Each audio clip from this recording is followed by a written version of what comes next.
Hare Krishna, dear devotees, please accept my humble obeisances. Om Glory Srila Prabhupada. I hope you all are well. Welcome you all to His Only Chandramauli Maharaj's daily classes. Hare Krishna Maharaj, please accept my humble obeisances. Om Glory Srila Prabhupada. I hope you're sorry, my volume is very low actually. I think now I can hear you. Hare Krishna. Hare Krishna Krishna. Krishna Hare Hare Hare Rama Hare Ram Ram Ram Hare Hare. How long did you play that kirtan for? About 15 minutes, quarter to one, I joined here. Okay. So, Maharaj, today's verse is Srimad Bhagavatam, second canto, sorry, 10th canto, 14th verse chapter, and verse number 38 and 39. I'll share the screen. Yes, it's here.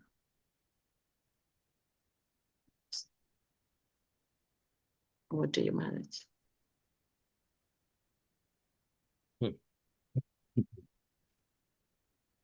Om Namo Bhagavate Vasudevaya. Om Namo Bhagavate Vasudevaya. Om Namo Bhagavate Vasudevaya. Janadeva Janatu Kim Bahukyaname Prabho Manaso Vapuso Vacho Vaibhavam Tava Gocharaha. There are people who say, I know everything about Krishna. Let them think that way. As far as I am concerned, I do not wish to speak very much about this matter. O my Lord, let me say this much. As far as your opulence are concerned, they are beyond the reach of my mind, body, and word. This is a statement from Srila Prabhupada quoting Chaitanya Charitamrita Madhya Lila, chapter 21, text 27. Anujanihi mam Krishna sarvatvam vesi sarvadrik tvameva jagatam nato jagad etam vatavarpitam. My dear Krishna, I now humbly request permission to leave. Actually, you are the knower and seer of all things. Indeed, you are the Lord of all the universes. And yet I offer this one universe unto you. In his Krishna, the Supreme Personality of Godhead, Srila Prabhupada has quoted Lord Brahma as follows. My dear Lord, although you are the Supreme Lord of all creation, I sometimes falsely think that I am the master of this universe.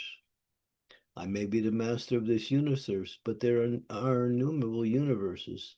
There are also innumerable Brahmans who preside over these universes.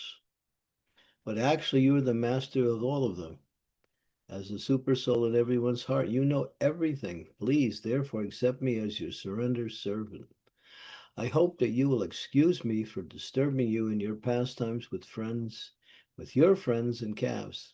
Now will kindly allow me. I immediately leave so you can enjoy your friends and calves without my presence. The word sarvam tvam vetsi sarvadrikt are very significant here. Lord Krishna knows everything and sees everything, and therefore Lord Brahma did not need to remain in Vrindavan to maintain his personal loving contact with the Lord. In fact, as the creator of the universe, Lord Brahma was somewhat out of place in the simple blissful atmosphere of Vrindavan, where Lord Krishna was exhibiting his supreme opulences and herding cows, enjoying picnics, playing games, and so on. Upon seeing the intense love of the residents of Vrindavan had for Krishna, Brahma felt unqualified to remain there. He was not eager to give up the Lord's association, but he felt it better to return to his personal devotional service in Brahmaloka. Somewhat embarrassed and unhappy over his foolish attempt at bewildering the Lord, Brahma preferred to resume his transcendental loving service rather than try to enjoy the presence of the Lord. Om Gyan Timidandasya Ganajana Salakaya Chaksun Militam Yena Tasmai Shri Gurave Namaha Nama Om Vishnu Padaya Krishna Prasthaya Bhutale Srimakti Bhakti Vedanta Namaste Saraswati Deve Gaudavani Pacharine Nirvisesa Sunyavadi Pastyatya De Satarine Panchakalpa Tarubhischa Kripa Sindhu Pe Bacha Patitanam Pavanebhyo Vaishnavebhyo Namaho Namaha Jai Sri Krishna Chaitanya Prabhu Nityananda Sri Advaita Gadadhar Srivasadi Gaur Bhaktivinoda Hare Krishna Krishna Krishna Hare Hare Hare Rama Rama Rama Hare Hare. So in his previous verse, Brahma is saying, yeah, there are people, they think they know about you, but I don't even wish to discuss it because I know your opulences, everything about you is way beyond my ability, my mind, my senses, my intelligence, even my imagination. So no one can know Krishna. Krishna is so great that he even becomes his own devotee so he can know more about himself. Takes the role of his own devotee in the form of Lord Chaitanya Mahaprabhu, and he exhibits bhakti to himself in the mood of his pure devotee, just to learn more about himself. So who can understand God? No one. We think we can. We hear a little bit, and we get some ideas based on what we hear, and people also make conclusions. They also sometimes relegate God to their own level of understanding, thinking that he should act in a certain way, and therefore if he's not acting in this way, then well, actually we don't really need a God like that. He has to fulfill our own desires, and he has to make sure that none of us have any difficulty in this world, because the God is all good. There was this one person. He was a rabbi, a respectable rabbi. This happened in the United States about 70 years ago, wherein he had a child, boy, and the boy had gone through his whole lifespan in 14 years. There's a very rare disease, comes from Africa. It's called progeria. And progeria means the body ages really fast. And so he died of symptoms of old age at the age of 14. He lived for 14 years. Now he's a rabbi, and he's a man of God, and he has trust in God. So he was thinking, God is all good, yet this boy, he never did anything wrong in his life, yet he had to go through this ordeal of dying very quickly without giving him a chance to live his life. So, yes, I can accept that God is all good, but then he wanted to understand why God allowed that to happen. And then he said, well, actually, the understanding is God is not all powerful. He has a lot on his plate. He has to be in so many places at the same time. He's got universes to manage. And so he misses something. Once in a while, he fails to be there for you. And so, and then he wrote a book, why do bad things happen to good people? And he put his own life example with his son as the main example in the book. And many people were also thinking like that. Well, why is God allowing this to happen to this nice person? And then people started to read the book, and the book became the #1 bestseller on the New York Times list in the history of bestsellers ever. That books kept selling out, printing after printing after printing. They finally understood that He's good. We know that, but He is not all powerful. Of course, we were there at that time. That was in the late 60s, early 70s. And we wrote a rebuttal to his book. It was an article, long article, penned by Ravinda Saruprabhu, saying God is, yes, He's all good, and He's also all powerful. But this is not your first life. The process of transmigration of the soul, life after life, allows for people to suffer and enjoy this life from what they've done in previous lives. And so he very intellectually, intelligently, philosophically challenged that book. Of course, that challenge was mostly dismissed by people because they thought they had found an answer. Even the Christians, they have created this new idea of theodicy. Theodicy is that how does God act in this world? What is his way of doing things within this world? And they speculate. They take some statements from the Bible and then they expand it and make their own ideas. But therefore, unless you go to the most authoritative sources, which are the Vedas, Tene Vama Hidai Adi Kavaye, the Vedas were given to Brahma directly from Krishna. So Vedic knowledge is perfect because it's coming from the pure and perfect source, Krishna himself. And therefore we can accept Vedic knowledge understood and explained by those who are pure devotees of the Lord, who are practicing that same knowledge in their day-to-day life. Then we understand, yes. So Vedic knowledge is called aparushat. It's not man-made. The Vedas are called Shruti. They are heard, and they're given by the Lord through to Brahma and then down into the disciplic succession. And then we can get complete understanding. So people say they know God, but what do they know? All they know is how to speculate about what they think God is. God is like this, God is like that, he's like this, he does this, he doesn't do this.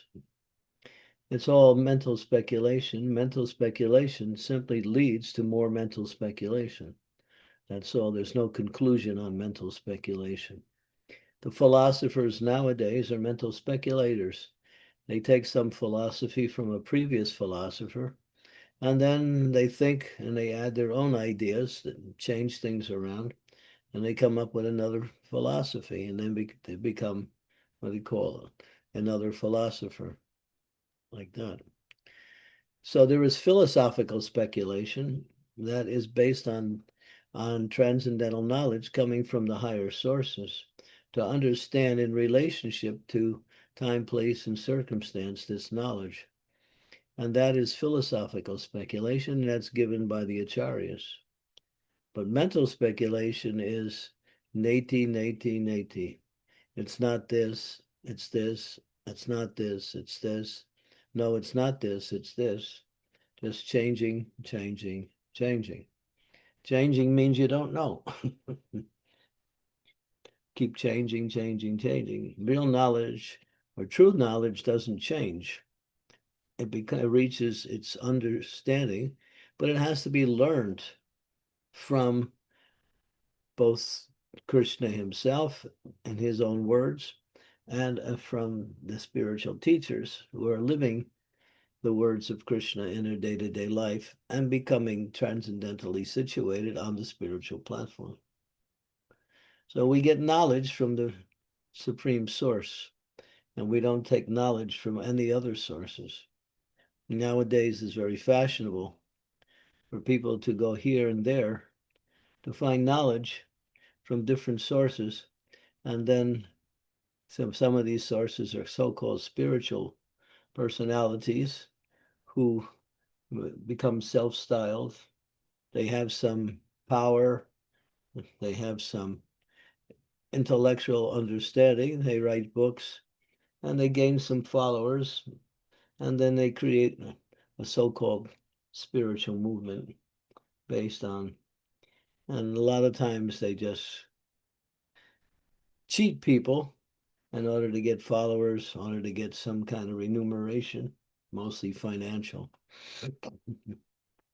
So mental speculation is rejected, and philosophical speculation can be accepted in relationship to higher knowledge.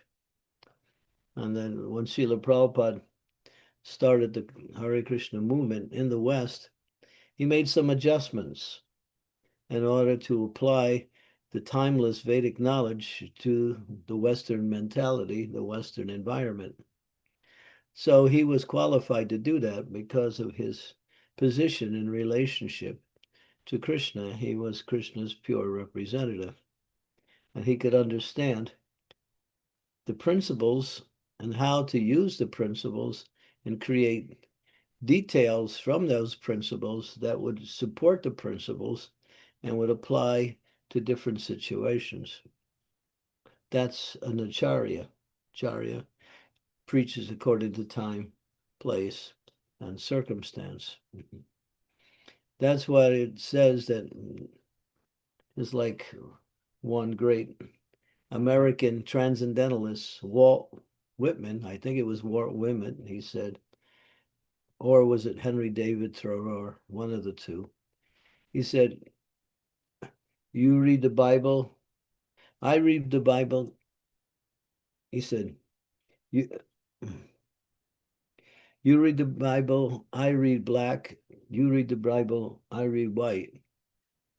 So in other words, one can read and get one understanding, another can read and get another understanding. Both you and I read the Bible day and night, where you read black and I read white. That was the actual statement. So yeah, even reading scriptures, you need guru or pure devotee to explain the scriptures according to time, place, and circumstance. Because scriptures are not so easily understandable, especially pure scriptures such as Srimad Bhagavatam or even Bhagavad Gita. That's why Srila Prabhupada has written purports to bring out the essence of this knowledge according to the intention of that knowledge. And otherwise, you see, there's so many interpretations. For instance, the Bible itself. The Bible has more than, at least the last statistic I heard was more than 2,500 different versions of the Bible. So they all speculate what this means, what this means, what this means. And then they adjust and write books. They become popular as some new ideas, and then they gain some followers. It was very fashionable. But therefore, we accept the perfect here, and we got Lord Brahma. He heard from Krishna directly. Tene Brahma Idai Hari Kamaye. So whatever Brahma says, we can understand it's coming from Krishna himself. He is a pure representative. He's the head of the Brahma Madhva Gaudiya Sampradaya, by which we follow. We are the members of that Sampradaya, where Lord Chaitanya is our, what we say, our Abhideya Guru, in the sense that he teaches the process of executing bhakti according to time, place, and circumstance. And that was given by Rupa Goswami, who heard directly from Lord Chaitanya about the science of bhakti, later on writing it down in the form of nectar of devotion. So it's a great science. We have to hear it in the Shruti Smriti Puranadi Pancharatriki Vidam. That one has to follow the Shrutis and the Smritis, the Pancharatrikis, and understand things in relationship to the explanations given by the pure devotees of the Lord, not just anybody who wants to write some books. Prabhupada talks about how people like to write books, but they have no knowledge, and they make a lot of speculation about what is being said in the revealed scriptures. But one can write books based on the knowledge given by the previous acharyas without changing the essence of what that knowledge has already been given and expanding on that knowledge in order to give greater understanding of the same knowledge. One can do that if they are qualified, of course. That is called tika, or commentary on the words of the acharya. Just like Jiva Goswami wrote commentaries on some of the works of Rupa Goswami, but he was also a pure soul. Also, he gained knowledge also from the same person that he wrote the commentary on, and that was Rupa Goswami. So yeah, so the science of understanding has to be followed accordingly, or not through one's ideas and speculation. One can read and try to understand and try to explain in relationship to the knowledge that they have received from the pure devotees of the Lord, from the disciplic succession. But it should not be contrary. It should be in line with that same knowledge. And many times we can read and we don't understand, therefore, as inquiry is there, just like Srimad Bhagavatam is spoken by Sukadev Goswami. Sukadev Goswami heard directly from both Lord Shiva and from his father, Vyasadeva. And then he understood the science of Srimad Bhagavatam. He was qualified to speak it, and he spoke it and to Maharaj Pariksit. But we read and we hear and we see that there's a dialogue. Sukadev Goswami is explaining, and Maharaj Pariksit is asking questions based on what he hears. He wants clarification. He wants more knowledge based on it. He wants some understanding of that knowledge. So that is in line with proper Vaishnav behavior in relationship to receiving and disseminating transcendental knowledge. So here, so yeah, people like to write books about God. They have no knowledge of God.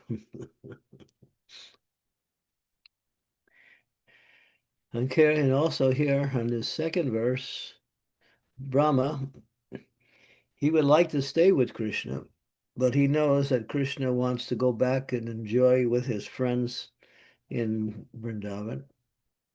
Krishna, in the mood of Vrindavan, is playing with his friends. They're having a picnic. They're joking. They're having a lot of transcendental activities, all based on friendliness and very intimate relationships. Krishna enjoys that, and his friends also enjoy that.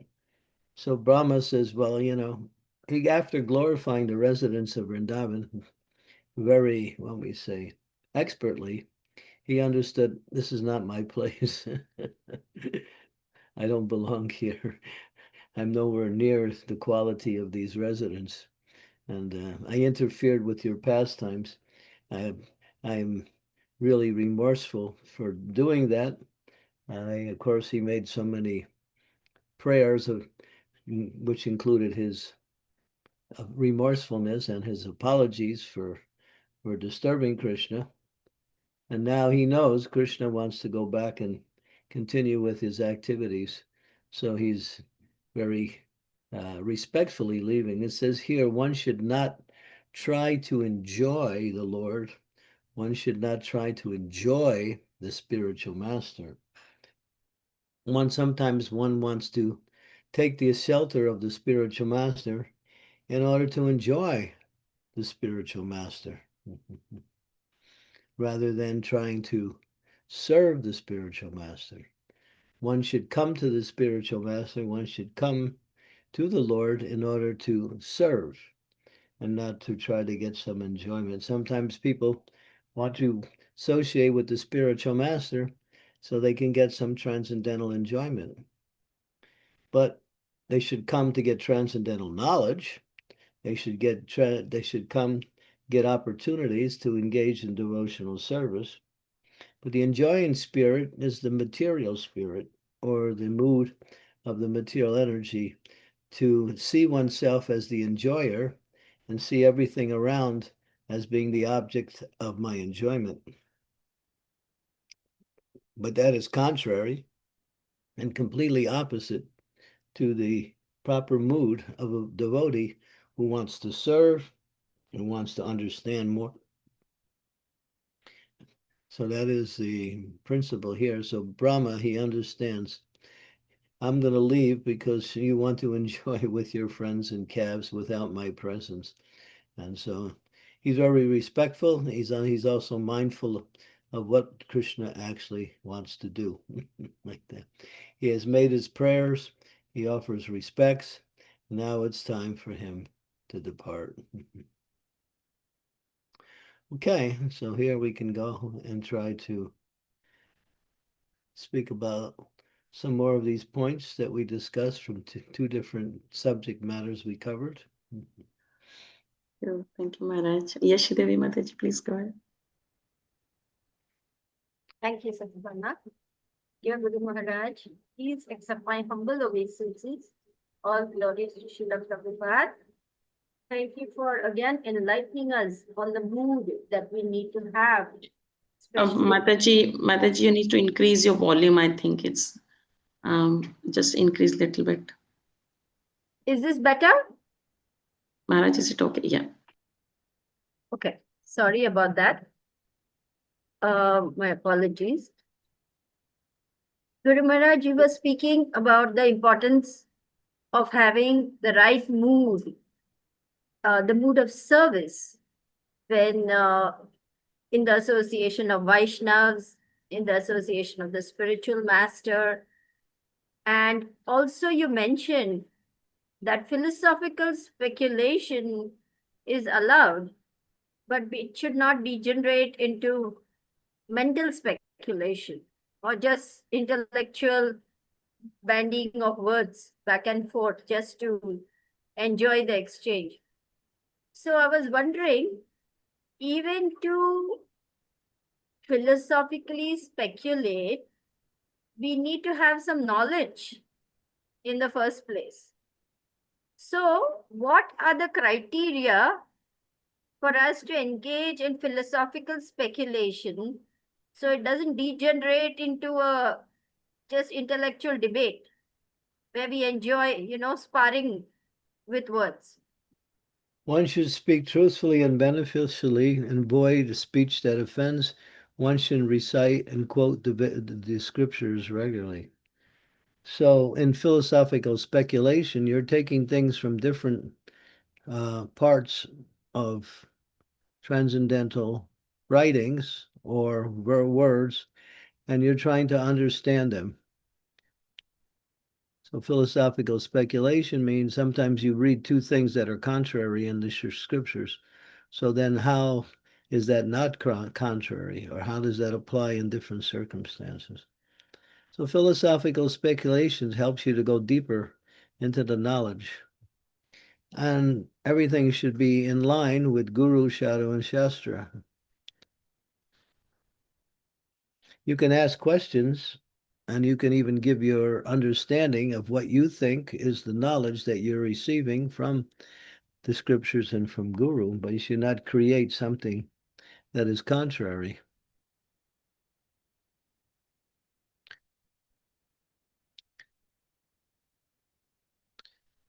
The spiritual master says this: But then sometimes people say, well, that was according to time, place, and circumstance. Now it doesn't apply anymore. They say that what Srila Prabhupada said when he was here and what he wrote, now the times have changed, and therefore we need to understand something new, something different. They say like But that. Prabhupada said, my books are the law books for the next 10,000 years. Yeah, but he said get together and discuss it and try to understand it and apply it. Bodhiantas parasparam katiyantas chamam nityam tushyanti cha ramanti cha. So through that philosophical, Yeah, the sages and Namisharanya, what are they doing? Sutta Goswami is speaking. They're hearing. They have knowledge also, and they're responding to what he says and asking questions based on what he says. So they're inquiring, but they're also presenting knowledge as they inquire at the same time. That has been in line with philosophical speculation.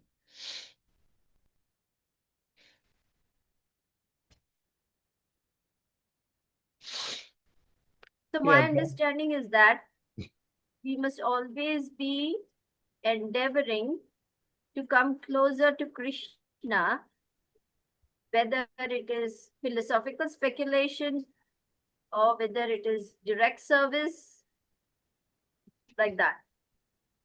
well, knowledge and pure knowledge will bring you closer to Krishna.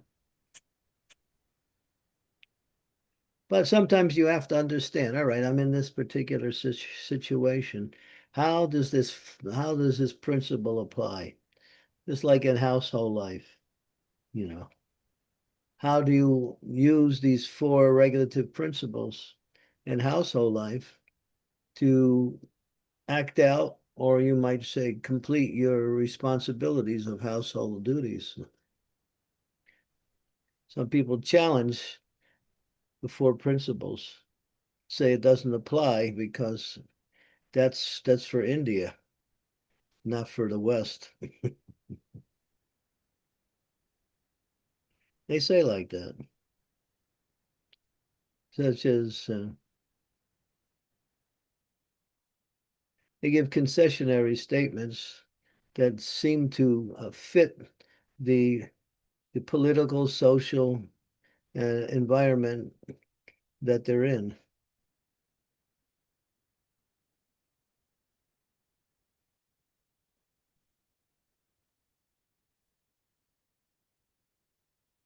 I'm recalling a particular incident, Guru Maharaj, just for my I understanding. can give you an example. I can give you an example. Okay. All right, the four regulative principles. No illicit sex is one of them. So sex is meant for procreation, and otherwise, even in marriage. So people will say, well, actually, this will make the relationship very difficult. Sometimes the man will want some more sexual activities, and his wife is following very strictly. So he'll go out and find some other girl to do it. Therefore, in order to prevent him, his wife should submit to that. They say that. To keep the marriage together, they say that. But Prabhupada never gave that concession.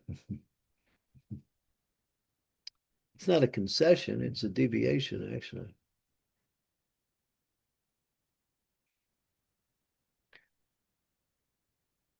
That's very common. Wow.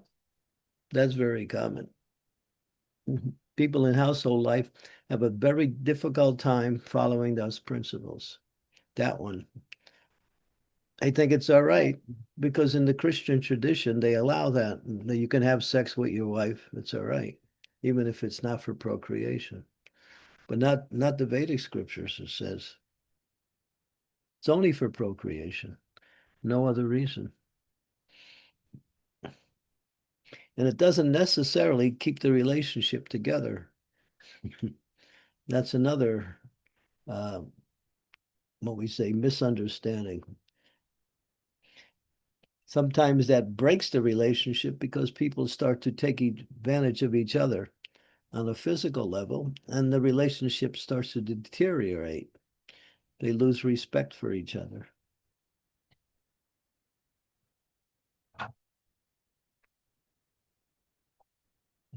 Prabhupada said, don't think your wife is a machine for your sexual desires. So that's an example of taking something and then twisting it, saying that this is how it should be done because this is the situation. That's one example. There's other things also.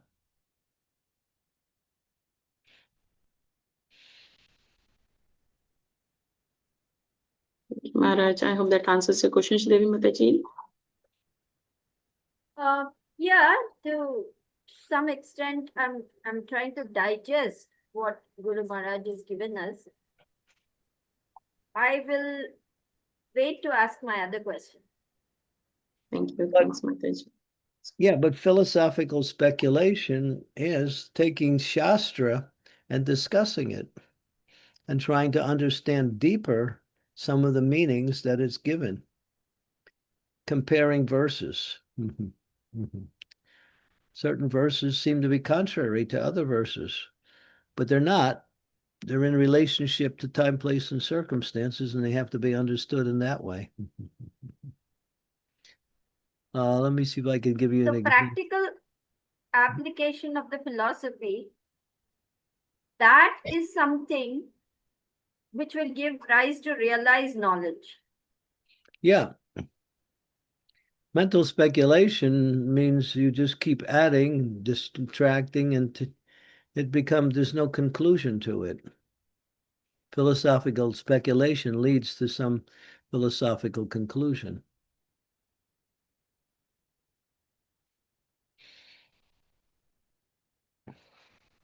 Yes, Guru Maharaj. Thank you so much for clarifying. Yeah, which is in line with religious principles and not contrary.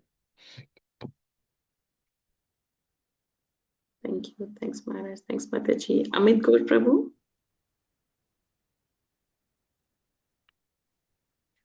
Thank you, Hare Krishna Maharaj Ji. My question is thinking about this. Glad. We can't hear you, Prabhu. Your voice is breaking. Sorry, can you hear me now? Yes, yes. Yeah, thank you, Hare Krishna Maharaj Ji.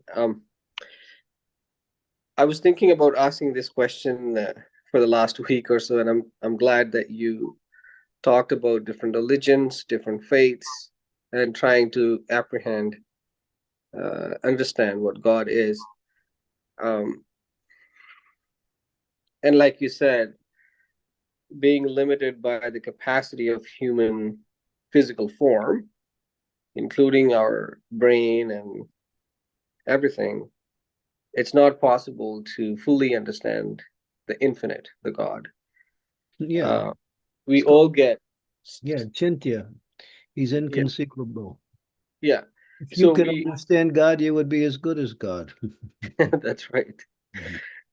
So we all, through the different paths, religions,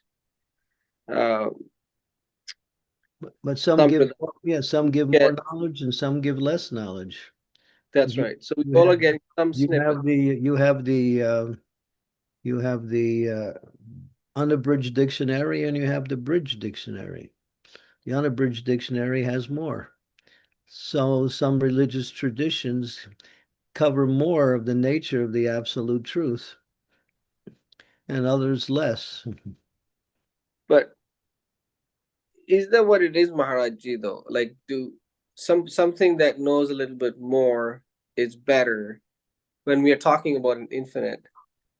Even Krishna, when he says in Gita, and I apologize if my paraphrasing is not very accurate, he says that all through these different religions and different practices, different yogas, they're all following him. And they all come to him through these different paths. So why is that I'm just trying to understand the differences between people You have. have to understand you have to understand the statement. What does it mean coming to him? What does it mean to come to him?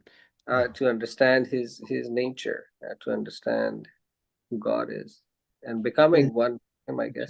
Yeah, some can get partial understanding, some can get more complete understanding, and one can get, it's all in gradation. Those who worship the impersonal Brahman, that is also the nature of the absolute truth, but it's not complete. Yeah. You have those who accept the super soul as supreme. Badanti tad tadvad vidyat tad jnanam avayam brahmeti paramatmeti bhagavaneti subhyate. The absolute truth is all three in one, not just one aspect. So different persons approach the absolute truth according to one or many of these different aspects of the absolute truth. That doesn't mean it's the complete knowledge of the absolute truth. Therefore, just like the Brahman level, the Brahman level, there's no service. There's no service involved. Paramatma, there's a little bit of service, and ultimately, Bhagavan is complete in understanding the relationship through service, devotional service. As Krishna says, he says to Arjuna, let me see if I can remember that verse.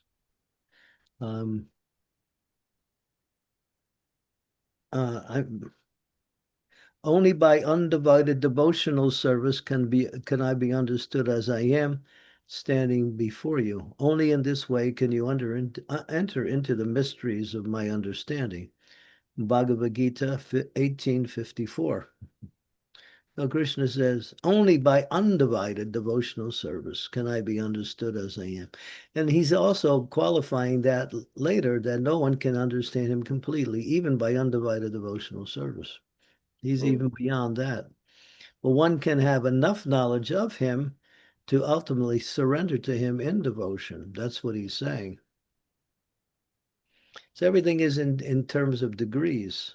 Some have more, some have less, some surrender more, some worship him in different ways. All part of the same absolute truth. But he says, Yeyatam mam prapadyante tam stadaiva bhajami aham. Mama Vartura Vartante, Manusha Partha Sarvish. As you approach me, I reciprocate accordingly. How you approach the Lord, that will be how you understand or actually interact with the Lord. It's all based on approach. So some approach God for material benefits. They're still approaching God ultimately, but they're still tinged by material desires, and they want. And most religions are like that. Give us our daily bread, my dear Lord. They say that. They're asking for something material, or they're asking for salvation. Devotees don't even ask for liberation, because the Shastras say when one's engaged in full devotional service, transcendental knowledge and liberation are automatically there. It's not separate. It becomes part of the devotional service. So there's different levels of how people approach the absolute truth. Some are mixed with material desires. Some are less mixed. A lot of it, most of it is mixed with material desires. Very rarely could you find a religion that teaches pure devotional service. Until you come to the Vedic standard. There is other elements in other religions which are of the nature of pure devotion, but they also allow for mixed devotion along with pure devotion.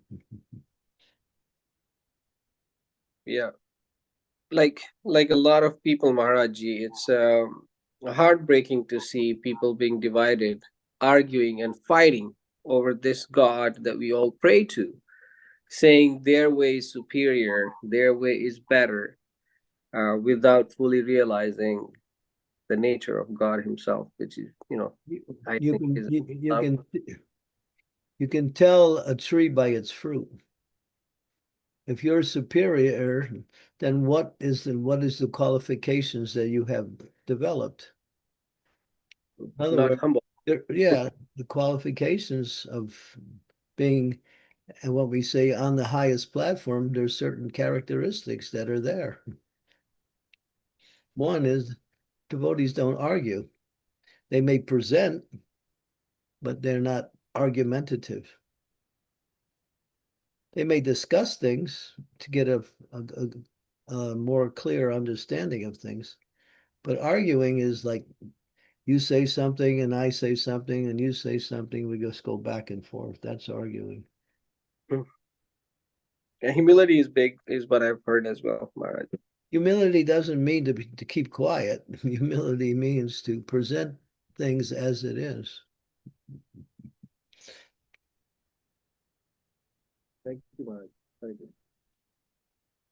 Thank you, Amit Gaurav Prabhu. Anand Gaurav Prabhu, please. Hare Krishna Guru Maharaj, Dandavat pranams to you. Srila Prabhupada ki jai. I have a follow-up question from Sridevi Mataji's, which is, so Guru Maharaj, like you talked about the concessionary preaching that is happening. Now, when we approach a brahmachari, he goes to one extreme and calls everything lusty. Now, now you go to a grihastha. His preaching is different. Like I was the temple president of ISKCON Birmingham. He's a very good friend of mine.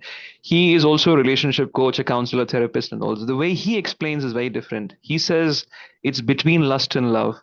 And their preaching is always about, well, you should have a healthy romantic relationship with your wife, travel, go out, this, that. Their preaching is on the other end. And we've talked about concessionary preaching. So now this becomes very confusing. Who do we approach? Approach Srila Prabhupada. Hmm.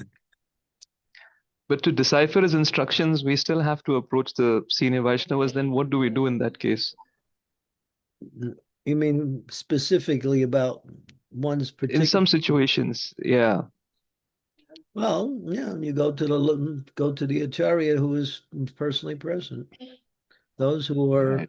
pure devotees, who are engaged in pure devotional service. Yeah. Got it. If you don't know who they are, then you should find out.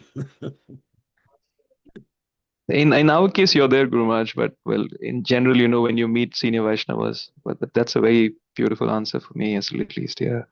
Yeah, I mean, you think Krishna has deprived everyone of pure devotion, pure devotee. There's no pure devotees in the world. There's even pure devotees outside of Krishna, our particular, society. There's pure devotees everywhere. Yes. Yes, Guru Maharaj. So straightforward answer. Yeah. Well, you have to Amazing. have someone who actually knows and someone you can trust. Yeah. In other words, Yes. they have to have a track record. They don't have a track record, and you just approach anybody, then you never know what you may get. Okay.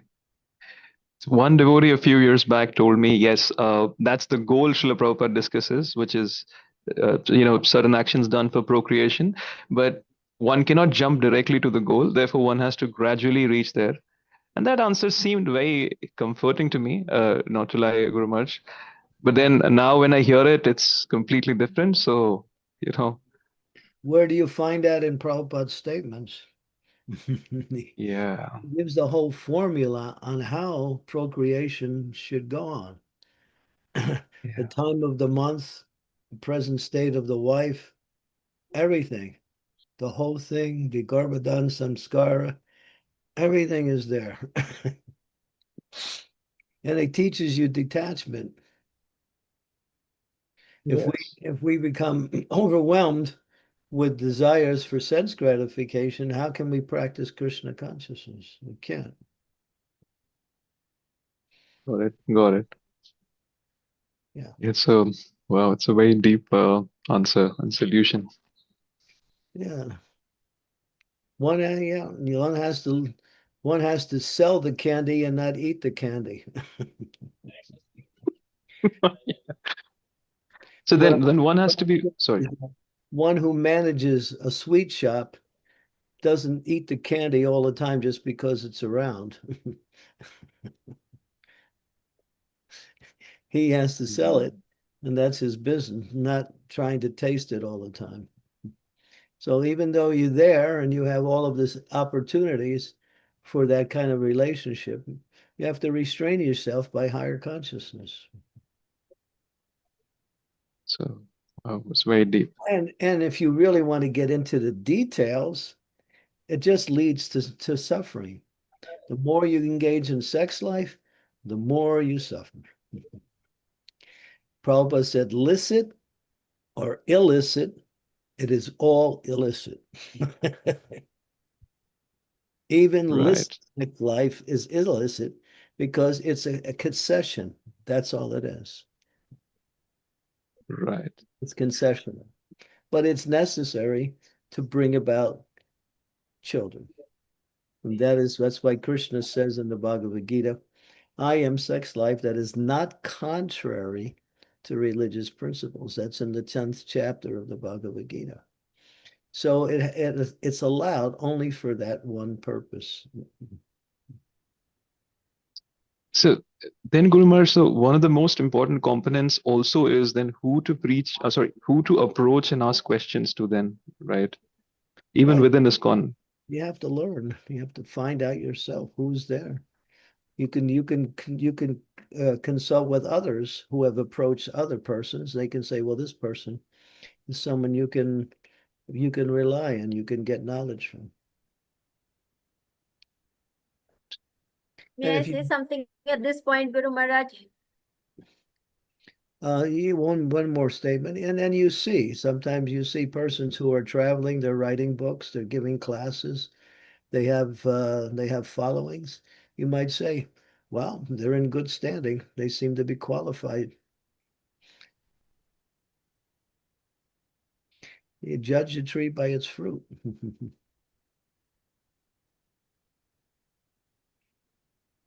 But even better than that is to ask people who have experiences with certain persons, and they can also say, yes, I approached this person and I got all the answers I needed.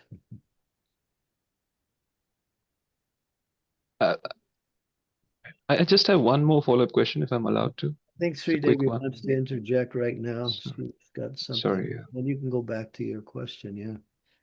Well, I was just thinking about Grihastha Vision Team's stance on this. We encourage those who want to be in Grihastha ashram to take guidance from other Grihasthas. If you're a Grihastha, why will you approach a brahmachari? And why should a brahmachari even give advice to Grihasthas? Yeah, it doesn't make sense unless that person is a pure devotee. Right. He's in the position of a spiritual master. That's different. But yeah, we recommend that because we don't want to get the sannyasis so much engaged in sorting out people's personal affairs and household life. Let them get knowledge from grihastas that are up to the standard in their own practice. That's the best way to go.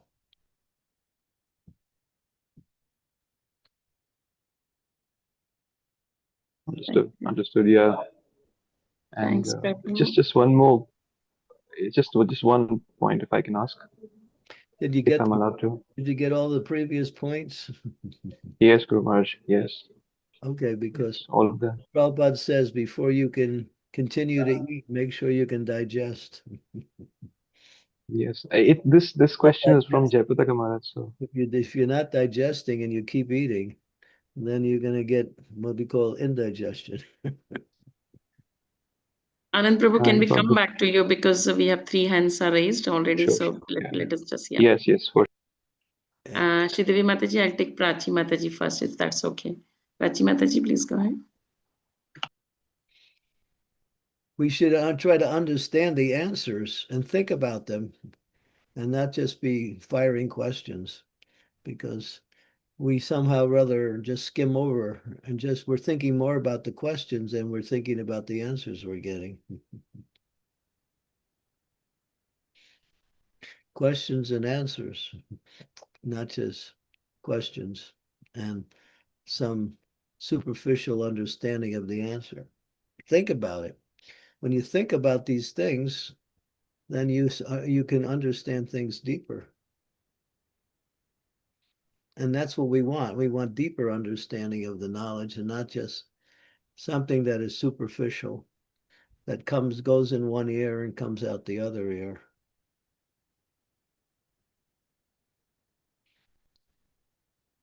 Thank you. Thanks. Prachi Mataji, you can go ahead.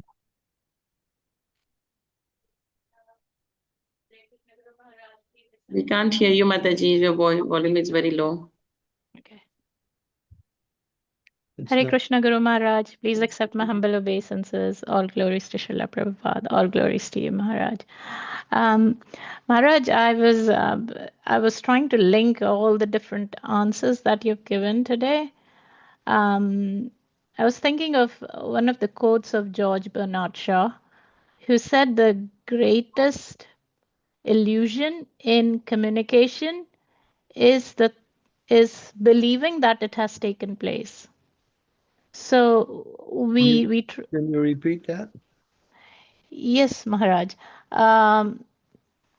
It is that George Bernard Shaw once said that the biggest illusion in communication is the belief that it has taken place. So we thinking that we have communicated something to somebody and thinking that they have understood exactly as we want them to understand. But that is an illusion, because people are thinking, sometimes they're listening, sometimes they're not listening, sometimes they are putting their own interpretations to it. Just like you were saying, think about it. So we hardly spend any time thinking about what has been communicated to us. Yeah. And the devotee is contemplative. Yeah. The devotee is introspective. Yeah. Guru Maharaj, there was one experiment that one of the scientists did, and it was like they showed blue color to about 1,000 people were asked. They weren't told what color it is, but they were shown exactly the same color. And everybody gave a different answer. Some saw it blue, some saw it green, some saw it turquoise, some saw it. So our senses are so imperfect. No two people can even see the same, the color as a, we are seeing things differently, we're interpreting things differently. And so that makes it so important to have a spiritual master in life who can actually guide us with what the truth is, because we will see things imperfectly. We'll interpret things differently and with our own imagination. Mahajano yena katasampanta. One must follow in the footsteps of the great souls, the Mahajans, who set the stage for the process of the path of bhakti. Tarko pratishta shrutina vibhinnam. Bhavya, you there, Bhavya? Hare Krishna Guru Maharaj, please accept my humble obeisance. Can you remember that verse? Tarko pratishta shrutina vibhinnam. Sorry, Guru Maharaj? You know that verse? Tarko pratishta shrutinam vibhinnam. No, Guru Maharaj, never heard about it. I know Tarka Apratishthana, but not this one. This is the one from the Mahabharata. It says that if one spiritual person doesn't differ from another, then he's, what is it called? It's a kind of a type of Muni. What is it called? Stita D Muni. Yes, Guru Maharaj. It's given that if if your opinions are different from other rishis, then you are also a rishi. It's something like that. Yeah. So there's so many rishis, so many opinions, but then the verse ends, Mahajano Yena Katasapanta, that the truth of religious principles are hidden in the hearts of the self-realized souls. Yeah. Mm-hmm. So yeah, I think that. So you have to go to, if you want, you really want the truth of the understanding, you have to go to the Mahajans, and there are 12 Mahajans, and we follow. What do we follow? We follow our Mahajan is Lord Brahma, who is the head of our sampradaya. But then it comes down and it filters down into Madhvacharya, and then ultimately it comes to Sri Chaitanya Mahaprabhu. So we're getting our knowledge from Krishna himself, who appeared as Sri Chaitanya Mahaprabhu, and he gave that knowledge to the six Goswamis. So the six Goswamis' writings are our foundation for both the understanding and the practice of pure devotional service, which might be different from other sampradayas and other gurus. It doesn't mean they're wrong. It means that the application is understood within the tradition that we follow. Mm-hmm. Thank you. Thank you, Guru Maharaj. Is that clear? So Yeah. to understand transcendental knowledge is not just so easy. Mm-hmm. Guru Maharaj, even in like our personal communication, when we are communicating and talking to people, we at times understand people differently. But when their intention is not to hurt us, we might get hurt. When somebody is trying to help us, we might take it as a as a gesture to demean us or to show us. Yeah. Yeah. So why? What should a devotee do so that they are able to understand people um, without bringing mental speculation? Well, if you're in a dialogue, you should, if you come to that feel position thinking that there's is being given to me in a negative way, you should inquire. You're saying this, but what do you actually mean? You can inquire like that. Their misunderstanding is very much common. It happens all the time because a lot of times people hear the words, but they don't understand the intentions behind it. Mm-hmm. The intention is actually the message. The words are the way of communication of the intention. Well, the words may change, but the intention is what you want to, that's the communication. That's what you want to connect with. Why you're saying what you're saying. And then you have to sometimes explain what you're saying and why you're saying it and using other words to clarify that. So we do that in discussions, just like we're trying to do it now. So we can come closer to the understanding. There's examples in Prabhupada's where two devotees are both following exactly what they're supposed to do, but they come in contrary with each other. It's a particular pastime, but the thing is, what sorted it out is what Prabhupada wanted. One was doing their duty, and the other one received an instruction from Srila Prabhupada, which was something outside of the norm. So the boy did that, and the other person thought that the other boy was breaking the rules and regulations, but it was not. He was simply following what Prabhupada said. Until Prabhupada came into the scene, the whole thing was confusing and even somewhat what we say conflicting. But then Prabhupada made it all clear. I asked him to do this, although it interfered with your service. So there's a lot of misunderstanding, or there's not, no, that's not right. There is always a possibility in communications we don't understand exactly what the intention is.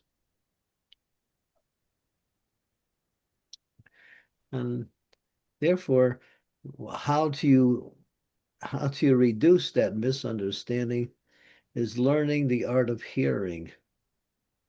Try to hear not only what is being said, but try to understand the intention behind the words, the mood, what the person is trying to say by using these words.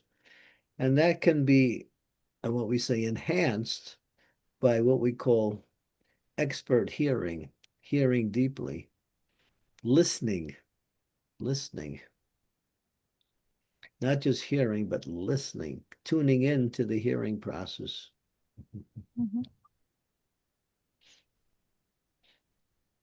So we even give seminars on that.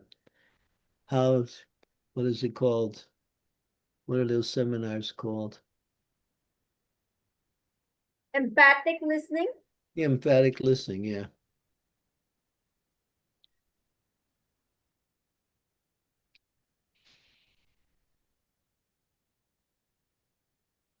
Thank you. Thanks. Thank you, Guru Maharaj. Thank you so much. It's Thanks. very helpful. Thank you. The conditioning causes us to think according to our conditioning or to accept things and filter it through our conditioning.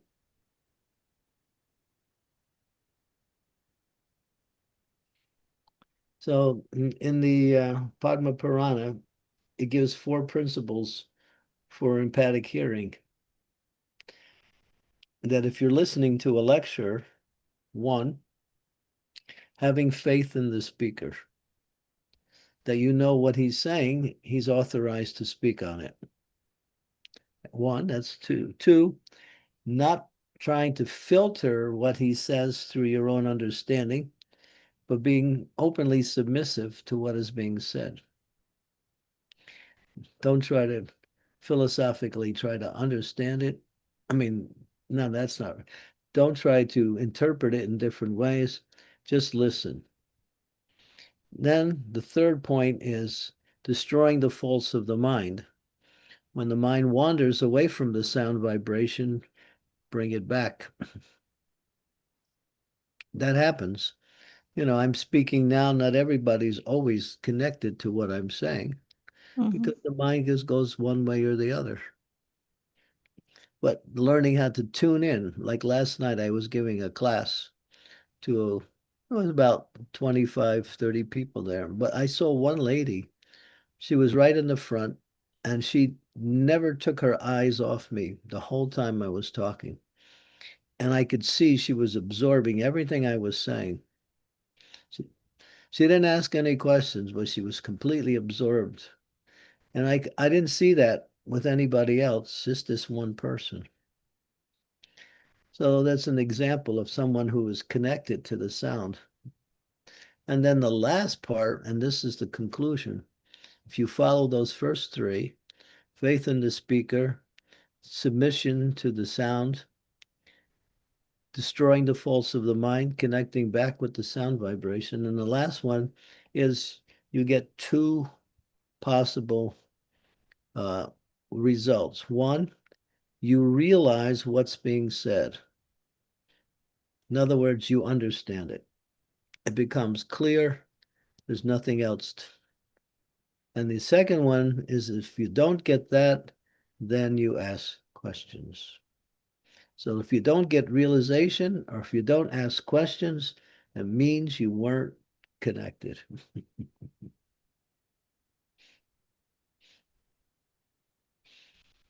Amazing, Guru Maharaj. That's wonderful. Yeah, that's from Padma Puran. Thank you.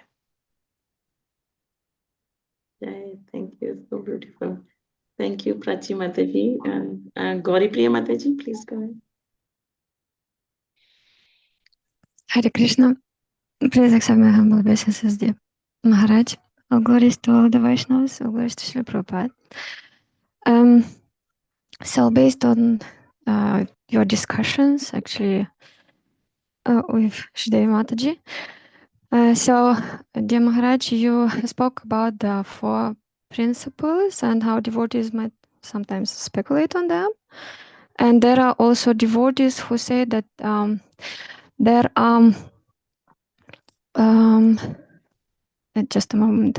There are authorities for them, like the senior devotees, who can lead a comfortable life by chanting like their rounds and like balancing the material life with spiritual life. And they are, so to say, trying to follow this, but somehow like as sometimes I see it's like defending their so-called some material desires. And the problem is that somehow from within, I get some like, it's not that furious, but angry, let's say like that. And because of this defending position, defending material desires. And the question is that how to go into discussion with such devotees in order not to fight, but try to get the truth and go according to the scriptures. Because they have to agree to discuss. If they don't agree, you can't just enter into it and try to convince them. Okay. It'll turn into an argument, that's all. And then nothing will be accomplished. If they're agreeing to discuss, then you can say something that may make a difference. You can't force yourself on people and expect them to be submissive to what you're saying. We don't do that. It's actually an offense to do it that way. We're not out to correct everybody. That's not our program. We go around to try to correct everybody. We speak, if we want to make a difference when we give a class, then we can speak generally, and then hopefully people will pick up on something that is being said. But on a one-to-one basis, it has to be agreed upon, all right? There's a discussion and both people are interested.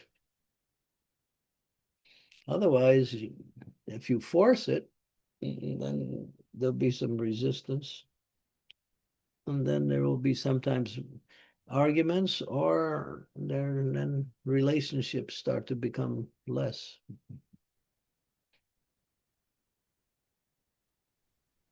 We're not out to try to convince everybody on a personal level. We simply practice ourselves. We be an example for what we're trying to do. And then if we get a chance to speak in a more public type of forum, then we can speak in general based on the knowledge that we have gained from Shish Shastra, but from Guru.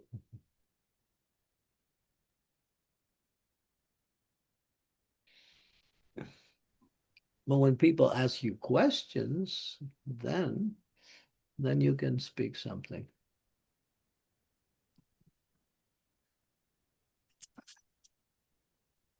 And like based on what you just said from the Padma Puram, it's just like the first thing is that people have to have faith in that person from whom they're listening. It's like that also is important. Yeah, that means they're willing to learn something. Yeah. So, okay, good. Thank you. That's good. Thank you, Gauri Priya. Good. Thank you. Thank you so much. We got Rati Preeti. Rati Preeti Mataji, please go ahead. And Bhavya there. Hare Krishna, Guru Maharaj. I had a question, Guru Maharaj. as you were talking about how many people they say that Srila Prabhupada said certain things based on time, place, and circumstances. So I have also seen many senior devotees in ISKCON saying that even when Srila Prabhupada is very much clear with the philosophy, still they say, no, no, no, Srila Prabhupada didn't mean to say this, he meant to say something else, even though things are clear. So, should we like challenge them uh, with arguments, or we should just ignore them? What should we do in such situation? Usually we don't use Prabhupada's letters as a standard for understanding when we say eternal religious principles, because in the letters, Prabhupada is speaking very specifically to a person based on the letter he received from them. He's responding to their questions. They're telling about their situation. So when it comes to the letters, they may say something to one person, say something different to another person, like that. So we don't use letters so much as absolute statements. But there could be, in some cases, it takes a little, I mean, it takes some intelligence to understand things in this process. It's not that everything is handed to you. But if people are saying something about Srila Prabhupada, then you have to clarify within the context that he said it. We give a seminar based on that also, to understand things within context and not simply taking it out of context. Because taking it out of context leaves it open for interpretation. And then people can interpret it in different ways. You have to see the context.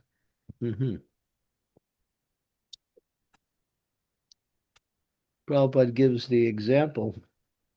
One man, he's a veterinarian, and he's training his disciple to become a veterinarian also.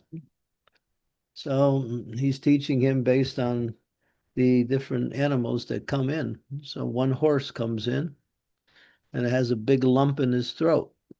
So the veterinarian takes a rubber hammer and smashes the lump in the horse's throat. The lump is gone, and then the horse is fine. So his shiksha, his disciples watching that, and then he's on his own now. So a horse comes in and he's got a lump in his throat. He starts taking a hammer and smashing the lump, and the horse is screaming and jumping. And he was thinking, what's wrong? This is what my guru did. And then his guru found out. The guru told him he's a fool. That other horse had a watermelon stuck in his throat. I was breaking up the watermelon so he could swallow it.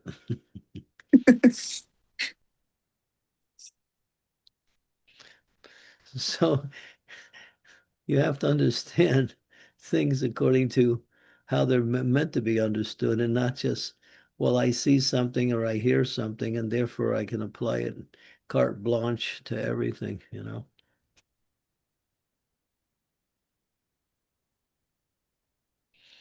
Prabhupada said women are less intelligent. So people repeat that. But then Prabhupada qualified that. He said, but when a woman becomes Krishna consciousness, she becomes most intelligent.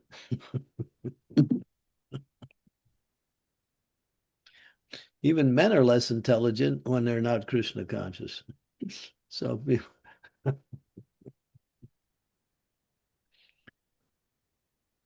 so yeah, so you have to understand things in context.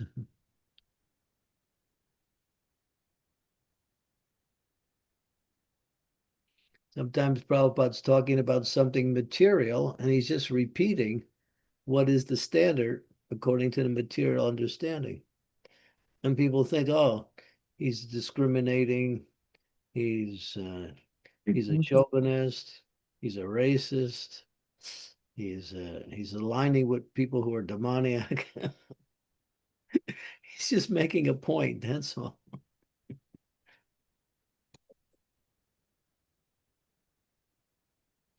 Yeah, things, life is not like, oh, you take one thing and you apply it everywhere.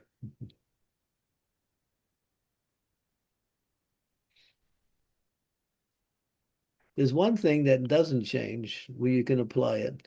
Krishna is the supreme personality of Godhead.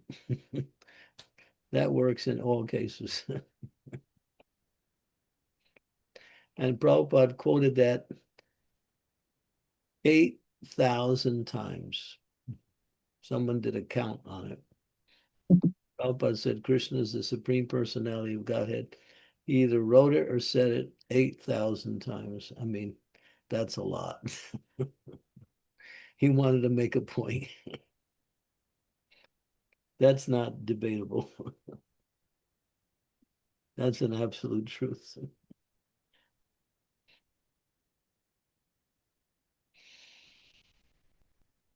Okay, thank you. Thank you so much, Maya. I hope that answers your question, Ratipriya and Bhavi. Guru Maharaj, but my main question was, is it okay to give some arguments to the senior devotees For you, on these for topics? you, yes. For nobody else, no. Only for you. Thank you, Guru Maharaj. You have to understand my answer. So those of you who don't understand Bhavesh will have to understand my answer by understanding Bhavesh.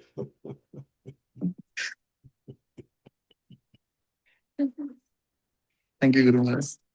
He's a philosophical discusser. He smashes the Mayavadis all the time. He's good. He knows the philosophy and he knows how to present the philosophy. But if you're not like him, don't try it. But become like him and then you can do it. He even argues with me and I like it. It's really good. I learned things. Be careful, Rati. You're in trouble.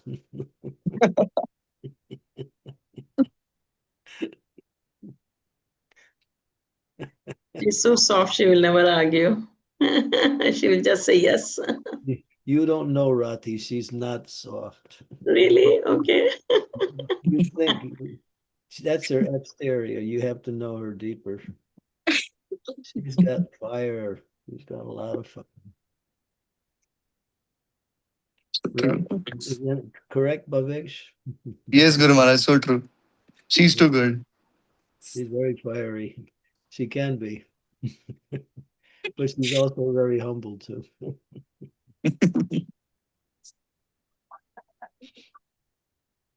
Okay, thank you. Thank you so much.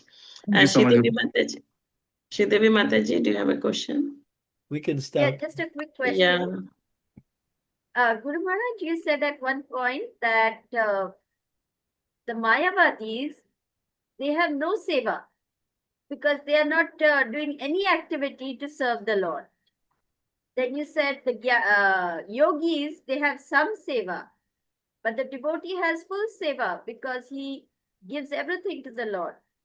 So I want to know in what way do the yogis have seva? Because they're also just sitting in meditation on the Paramatma. So in what way are they doing some seva? I'm not saying all yogis do. But sometimes they write literature. They give lectures. And if it's in line with transcendental knowledge, that's seva.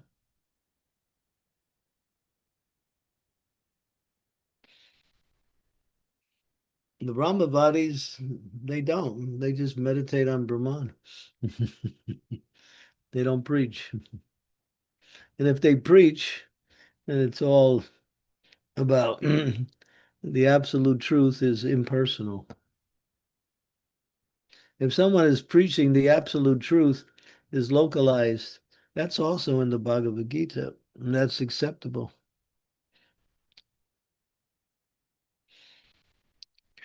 Vidya Vinaya Sampane Brahmani Gavi Hastini Suni Chaiva Swapake Cha Pandita Samadarshanaha.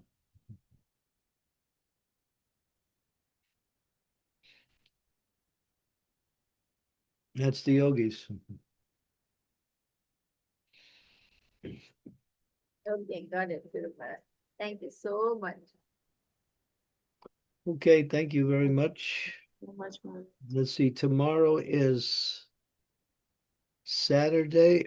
Tomorrow I have Ratha Yatra. I don't think I'll be able to do class tomorrow. It's probably not going to be possible with the Ratha Yatra program coming up early in the morning. Not early, but still late morning, but it still might be difficult for me to do the class and also participate for the Ratha Yatra. So I think maybe they should make arrangements for someone to do class on Saturday. Sure, Maharaj. Shrimati Mataji is on the call, so I may message her again anyway. I may be able to do it, but I'm not sure. I don't know all of the details in the schedule yet, but it's better to have someone ready to do it. Yes, Guru Maharaj. Thank you so much. I'll do that. Okay. All right. Thank you very much. All glories to the assembled Vaishnavas. Thank you very much for your participation and philosophical discussions. Bodhyantas parasparam.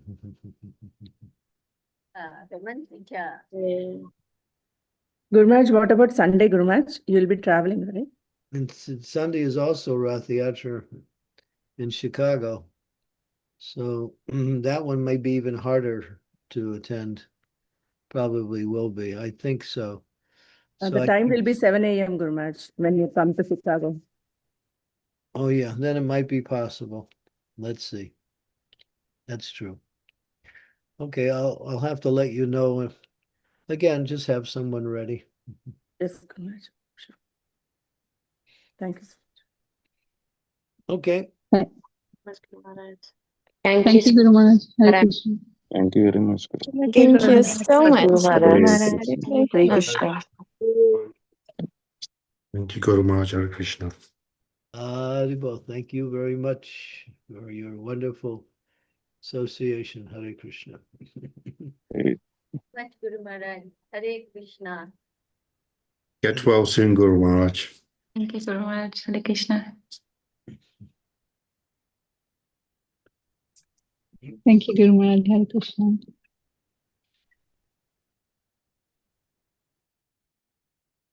Jai Hare Krishna, everyone.